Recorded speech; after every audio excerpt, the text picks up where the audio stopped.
Good evening and welcome to the budget hearing for North Platte Public Schools for the 22-23 school year. Roll call, Sheila. Skip Baltic. Present. Joanne Lengreen. Present. Ivan Mitchell. Present. Angela Blasey. Here. Mark Nicholson. Present. Matthew Peterson. Present. All right, Mr. Simpson.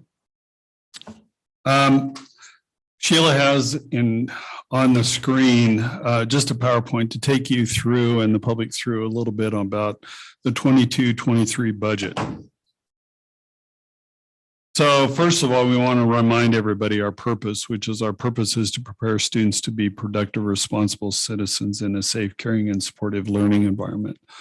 Along with that, on our direction is to prepare every student for success through high quality educational programs delivered by highly effective educators who use innovative research-based strategies in a safe, supportive environment in collaboration with family, businesses, and community members. So when we remember that and we see it on everything that we do, we also then turn around and look at our strategic plan and what's the purpose for the Board of Education in regards to finance. And we look at goal number 5, which the district demonstrate strategic resource management that includes long-range planning in support of the purpose and direction of the district, which we already went through.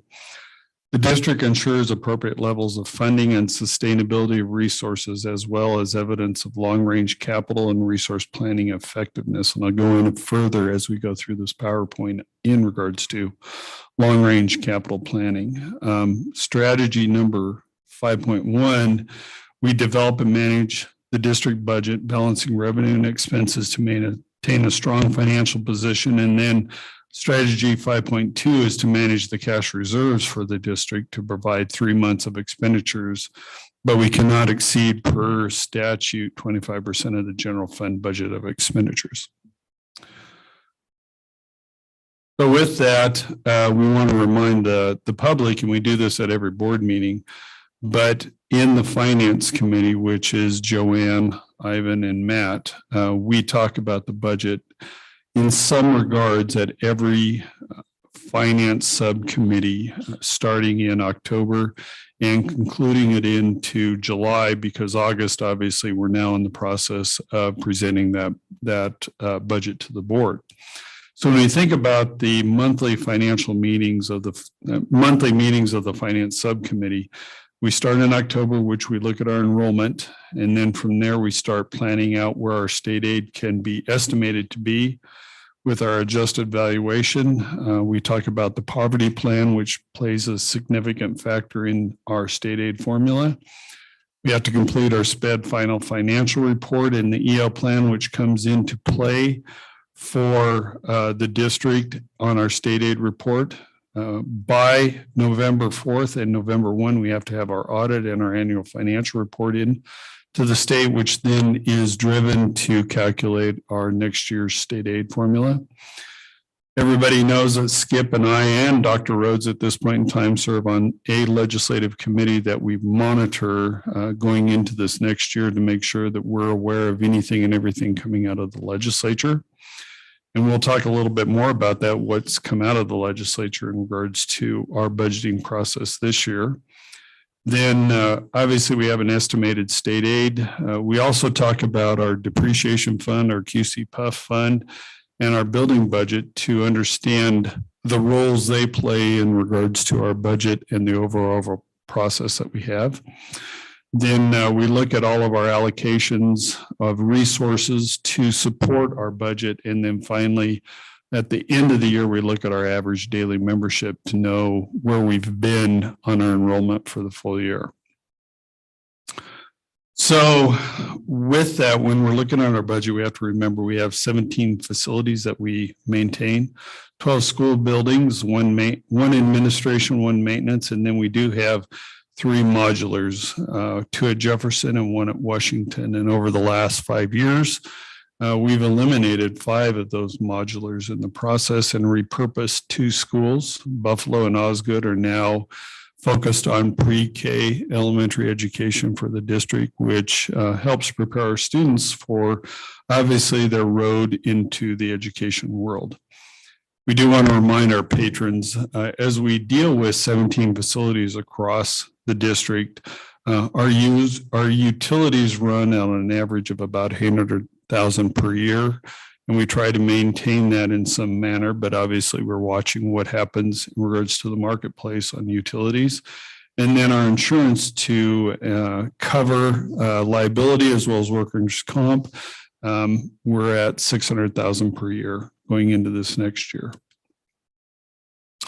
So when we look at our levy information in comparison to our tier of schools, which is 10 larger and 10 smaller than we always do for state aid formula, I have pointed out where North Platte is which is in the middle. And why I say the middle, but you can look at most of those schools on the average for a general fund levy are running at $1.05 no matter what. So we're right in line with them. I sort it by general fund levy, but you can see then our overall levy that we had last year is still way below a lot of the schools that are in it. And I sorted by general fund levy because that's the biggest piece of the pie. But then also with that, we look at our overall levy also. And we're going to be talking about that a little bit going forward. So a couple of reminders, we do not set the levy. We only set our property tax request. And our state aid formula is driven by the Tax Equity and Equitable and Educational Opportunity Support Act, or TEOSA, in the process. And that's our school aid formula.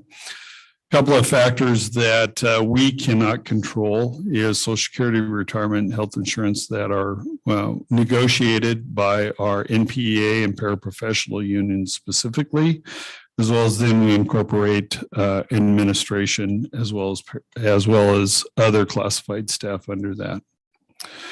So we look at all funding sources, and as we look at our funding sources for the state aid formula, other revenue that is placed in there has been somewhat flat over the past 5 years, and a lot of those items are driven by our apportionment and our special ed revenue, which when we look at the funding formula for our special ed and what our finance committee talks about, our special ed revenue has been decreased over the course of the years.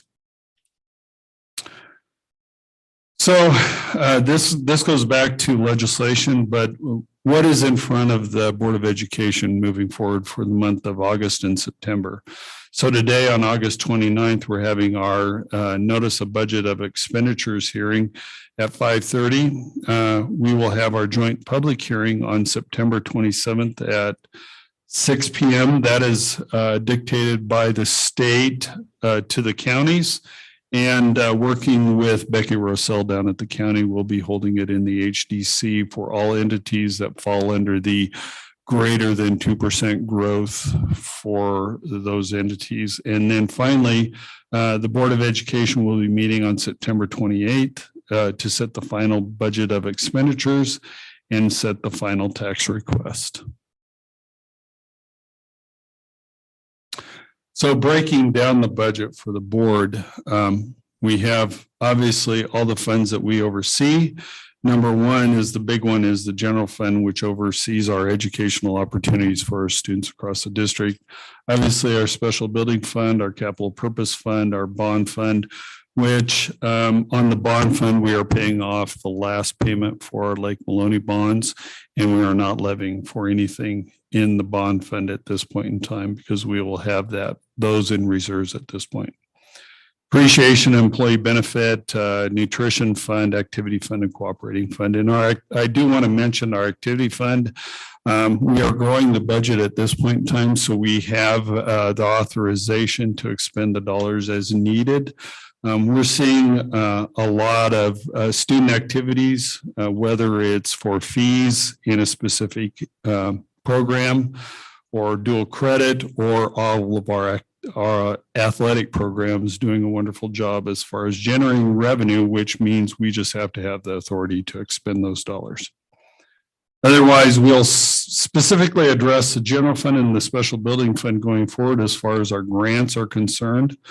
because just to clarify, besides our regular educational expenditures and special ed expenditures, we do have a lot of state and federal funds that are coming in, but obviously to our ESSERS dollars. We have been expending our ESSERS 2 and will be holding at about $1 million going into next year. And then from there, we'll still be expending a portion of our ESSERS $3 for the final year. And then on our building fund side, when we set the budget last year, we weren't quite sure because we couldn't set our ESSERS 3 monies until after our budget was set. So this year we knew we were going to be dropping down our building fund authorized expenditures from what we set to what actually we have allocated in our building fund for support in the remaining part of Adams, going into McDonald, and then moving over to Eisenhower in the process. So we still have 2 more projects to complete with ESSERS 2 and ESSER $3. Other funds, we talk about state and federal funds, but we have gone through it at the board meeting, but we do have always ESSA funds, which are our title funds, IDEA, which is another big chunk of funding from the federal government. Then a few of the other ones that come in, which is a McKinney-Vento, Perkins, SPED. We do have a preschool expansion grant this next year, our 21st century grant, ESSERS, and then Sixpence. So how's our budget broke down? We can see that 83%, not including grants, is allocated towards salary and fringe benefits. Purchase services, that's a lot of the utilities that we have within the district. And we talked a little bit about that 1.4 million. And then when we get down to it, supplies to help teachers in the classroom is at 6%. And then all other items further down the road. So in summary, it looks like our tax levy will be around $1.09, even though we don't set it. We do calculate it, and based upon our auditor of public accounts document. ESSERS funding, once again, is in the general and building fund.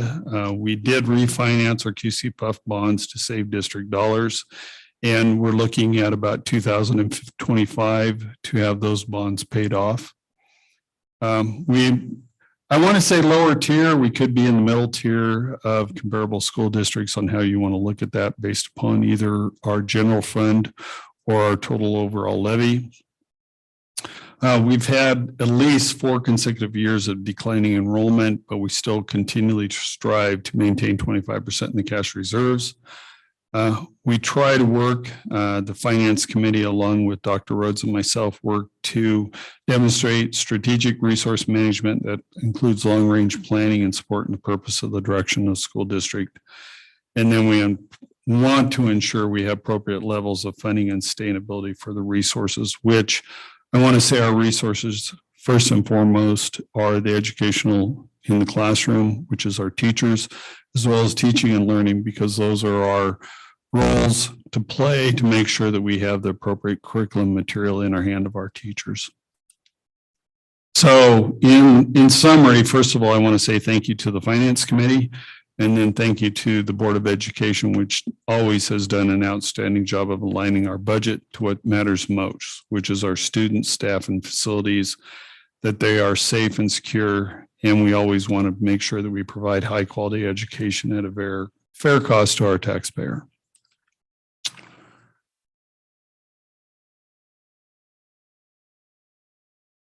Thank you. Questions for Stuart?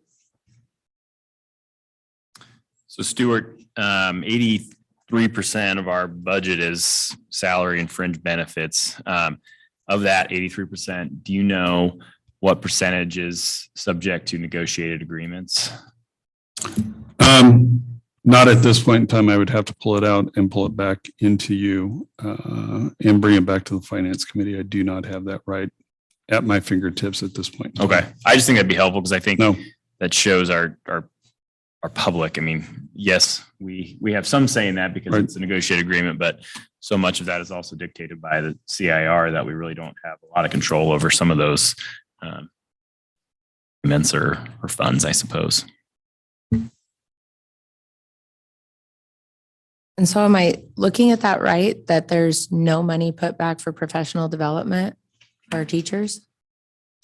It's such a minor amount, but we have allocated an additional $50,000 toward professional development for our teaching staff. Plus, we're looking at our grant dollars of Title II Part A, which working with Lindsay and Vicky, we've put another $50,000 away in professional development for our staff members there also. So that's what's going on.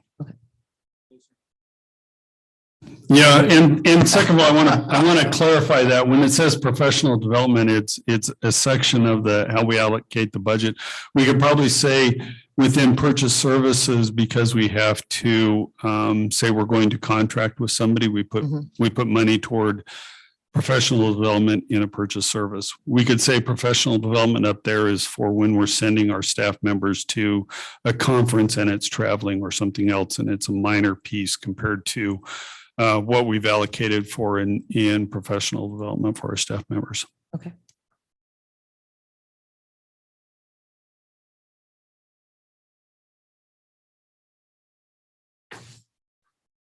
Any other questions for Stuart? I thought on one of the slides that it looked like there was less money going into the sped department this year in this budget. It's probably right there at this point in time. And it's not a lot, but we have been reallocating some of our funds in that, looking at it, and Erica is coming on board, and I know there's a concern about how much money we have allocated for special education. If we have to, we can pull those from dollars that are set aside if we need some additional support in special education. So yes, we did. That's based upon our staff members that we weren't hiring and we were contracting. So if we don't have enough dollars in the contracted services, for example, school psychs, because we only have one person on staff and we have to contract for that. I've tried to allocate those dollars, but obviously not knowing how much we're going to go for. Second of all, with IDEA funding, we reallocate some of our staff members into there first. So if I didn't do something, I do have some money allocated within extra dollars that we can move toward there. okay. And Stuart, I think we talked about this a little bit at the finance committee, but so I think it's on. Oh yeah, it is on the slide. So basically we've got our general fund is approximately $4 million reduction, and that correlates primarily with the CARES Act and those kind of funds that came in that we aren't allocating this year. And I think the same on the building. It's fairly, I guess the question is if we didn't allocate or if we didn't factor in those funds, what would the difference be in the general fund this year? So if we didn't factor in the ESSER's dollars and didn't have to do it, then we would be reducing our budget down to about $47 million. We have about $1 million set aside for ESSER's 2 and $4 million set aside for ESSER's 3. And if we didn't have those dollars, and obviously going into next year, we have to expend all of our ESSER's $2. So $1 million is going to be going away next year. And then depending upon how much projects are completed or how much is allocated toward HVAC compared to that, then those dollars would be to decrease. Right now, we have in the ESSER's 3, $4 million allocated to HVAC. And if we have, or not to salaries or items in educational, but if we move it toward HVAC, those two will be readjusted. Is that what you were asking, Matt? Yes, to an extent. And I guess the other question, so let's just let's look at our general fund and take out those ESSER's funds. Right. Would we be looking at an increase in our general fund this year from last year? I guess it's hard for me to state it because. Yes, it was. We would be looking at an increase in our general fund roughly of about $2 million. Okay. Which goes directly toward what your first question was, is breaking down the budget by staffing, which I will get that to you and the Board of Education. So is that $2 million increase is primarily in in staffing and a little bit into, utilities, but that's minor compared to everything else. Because when you go into the budget process and we talk with the finance committee, when we look at building budgets and how much they can allocate for supplies, it's based upon enrollment. So if we're seeing that decline in enrollment, then supplies at the building level decline appropriately. So we can turn around and say supplies are held flat, everything else, what's going up. So Okay. That helps. Thank you.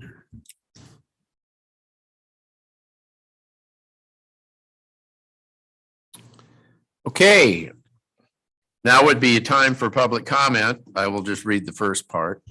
Public questions and comments may take place at this time in the agenda. Individuals who want to address the board must complete a public comment form with a date, topic addressing, state name, address, and any organization that he or she were representing, and give it to the board clerk prior to the meeting. And the only thing a person would, if we had any, would be to speak on is the budget tonight. Since we have no one to speak, I won't read the rest of it. All right.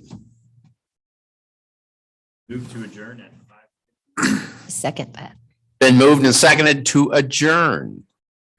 Sheila, roll call. Joanne Green, Aye. Ivan Mitchell, Aye. Angela Blazy, Aye. Mark Nicholson, Matthew Peterson, Aye. Skip Baltic. Aye. Joanne wants to hear more. We are adjourned. Joanne? I say yay or aye.